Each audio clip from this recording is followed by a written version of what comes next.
Railway station కలుపుకుంటే ఒంటరికాలని మాయ పెట్టచ్చు.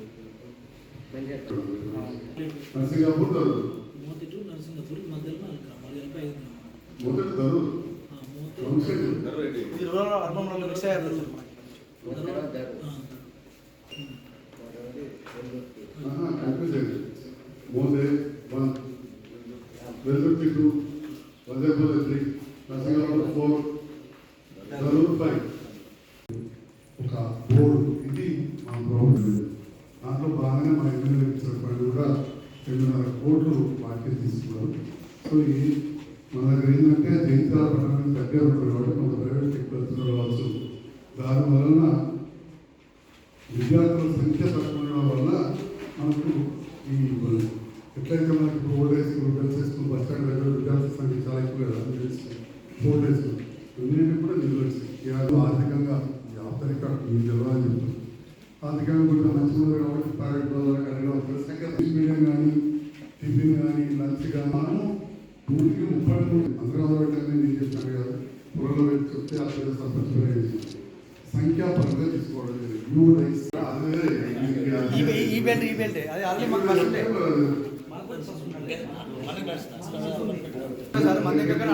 Railway station కలుపుకుంటే ఒంటరికాలని మాయ పెట్టచ్చు.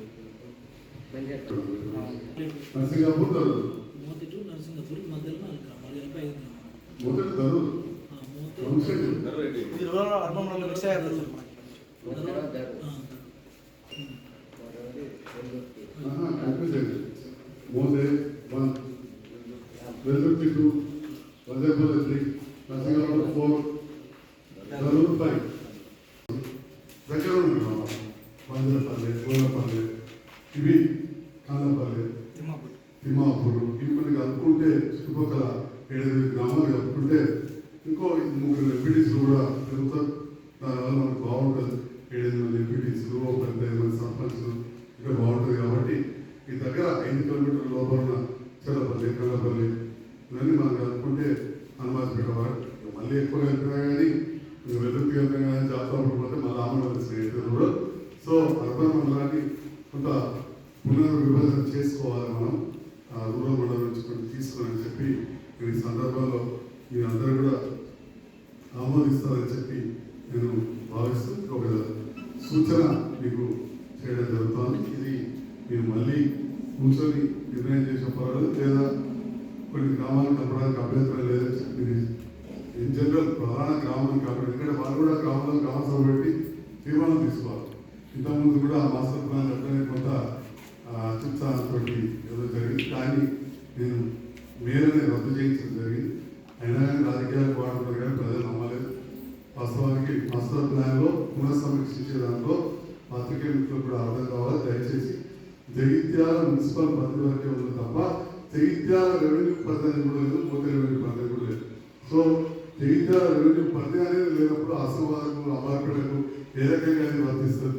జగిత్యాల మున్సిపల్ పరిధి వరకే అందులో కూడా రైతుల ప్రతిష్టగా కూడా చేసే పునర్విభజన భారతదేశం ఇక ప్రభుత్వం మారింది కాబట్టి కొంత మళ్ళీ ప్రయారిటీస్ మారితే ఎలా ఉంటుంది కొత్త ప్రభుత్వ ఆలోచన అనేది చూడాల్సి ఉంది.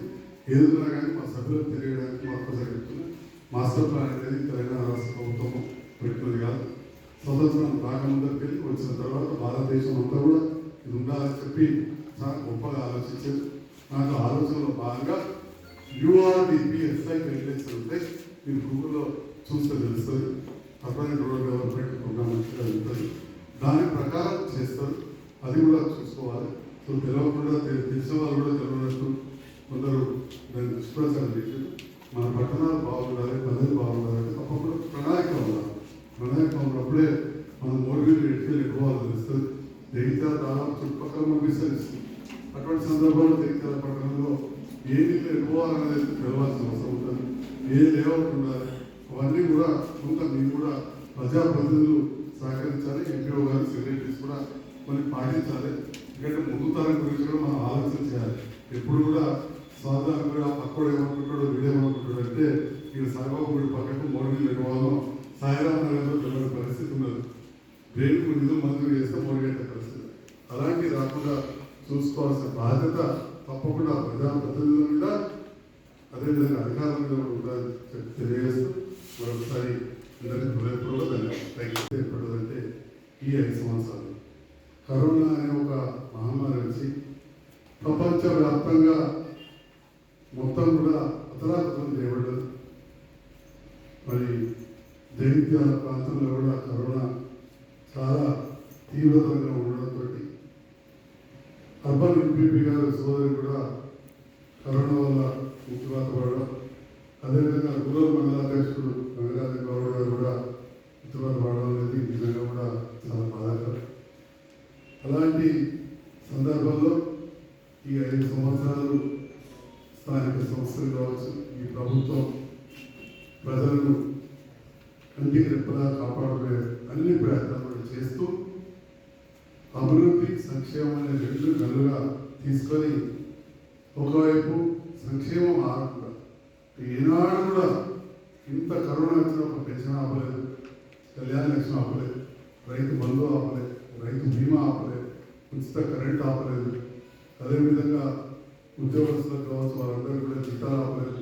ఇవన్నీ పోగా కూడా బీద బడుగు బలహీన వర్గాలైన పిల్లకాడున్న ప్రతి వాళ్ళకు కూడా 15,000 రూపాయలు వాళ్ళ అకౌంట్లో వేసిన ప్రభుత్వం మన తెలంగాణ రాష్ట్రంలో.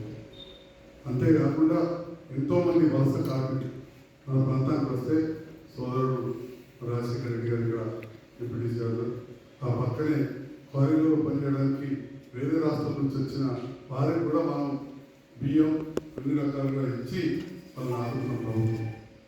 ఈ రకంగా తెలంగాణ రాష్ట్ర ప్రభుత్వం గత 5 సంవత్సరాలు తెలంగాణ రాష్ట్ర తొలి ముఖ్యమంత్రి కేసీఆర్ గారి నేతృత్వంలో ఇటువంటి కష్ట సమయంలో కూడా ఎన్నో అభివృద్ధి కార్యక్రమాలు కూడా చేస్తాం.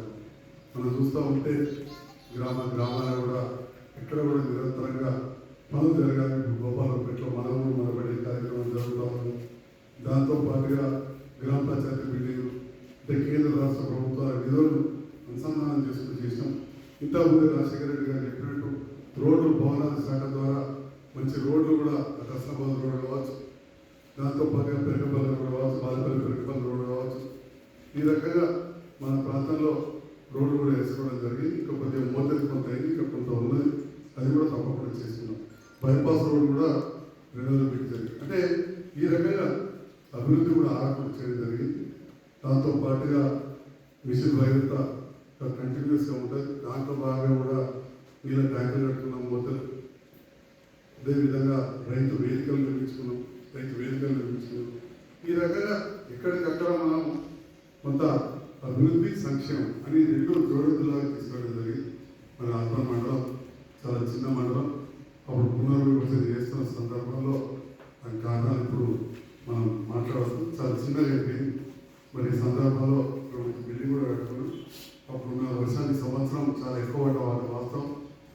ఎందుకంటే మనం మాట్లాడతారు అక్కడ చెరువు కొద్దిగా దిగిన రోజుల వారు దిగిన మాట్లాడతారు. ఇంతవరకు గత 50 సంవత్సరాల చరిత్రలో ఇంత వర్షాలు ఒక తక్కువ స్పెల్ అంటే 15 రోజులలో అన్ని వర్షాలు ఎప్పుడు కూడా అవ్వలేదు. దానికి కూడా రకరకాల కారణాలు ఇవ్వాలి. వేడిగడ్డలు ఇబ్బంది అవడం అంటే భూకందరి విధంగా కొన్ని పరిణామాలు జరిగినాయి.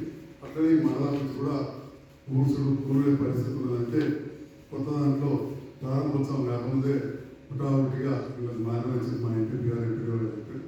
పర్వాలేదు, అట్లాంటి చిన్న వాటికి మంతాలు పోయేది లేదు. ఎందుకంటే ₹1 కోటి పైన ఇవాళ పెడితే అయ్యేది కాబట్టి ప్రారంభోత్సవాన్ని చేసుకోవాలనే ఆలోచన ప్రజాప్రతినిధులకు ఉంటుంది. అదేవిధంగా అధికారులు కూడా ఉండాలి. తప్పకుండా కొంత వైట్ వాష్ అది చేసి ఏదో ఒక నిధులకి చేసుకొని తప్పకుండా అతి త్వరలోనే మా సర్పంచ్ సకాలం పూర్తయ్యే లోపలనే చేసుకున్నాం. కూడా రాకముందే చేసుకున్నాం అని చెప్పి కూడా తెలియజేస్తూ మరొకసారి ప్రజాప్రతినిధులందరూ కూడా శుభాకాంక్షలు. దాదాపు 5 సంవత్సరాలు ముగిస్తున్న సందర్భం ఎంపీడీసీ కూడా తప్పకుండా ఎలక్షన్ కంటిన్యూస్ వచ్చి కూడా ఉండకపోతే తప్పకుండా మళ్ళా సమావేశాలు ఉంటాయని చెప్పి భావిస్తా ఉన్నా.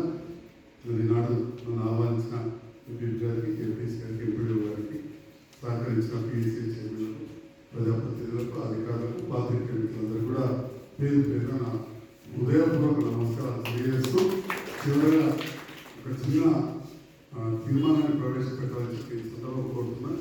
మరి మండలం బాగా చిన్నగా అయింది. దీనికి దగ్గర ఉన్న గ్రామాలకు మొన్ననే కొంత రూరల్ మండల సర్పంచ్ కొంతమంది సూచించిన అంతర్వేషంలో సర్పంచ్లకు దాదాపు 5 సంవత్సరాల కాలం ఒక 20 రోజులు 25 రోజులు పూర్తవుతుంది. పదవి కాలని 13 సంవత్సరాలు సర్పంచులు చేసిన రోజులు కూడా ఉన్నాయి. సో ఈ సర్పంచ్ల పదవి కాలంలో కావచ్చు మా ఎంపీటీసీలకు ట్రైనింగ్ లేదు. ముఖ్యంగా ప్రతి ప్రజాప్రతినిధి కూడా ఈ 5 సంవత్సరాలు అనేది చాలా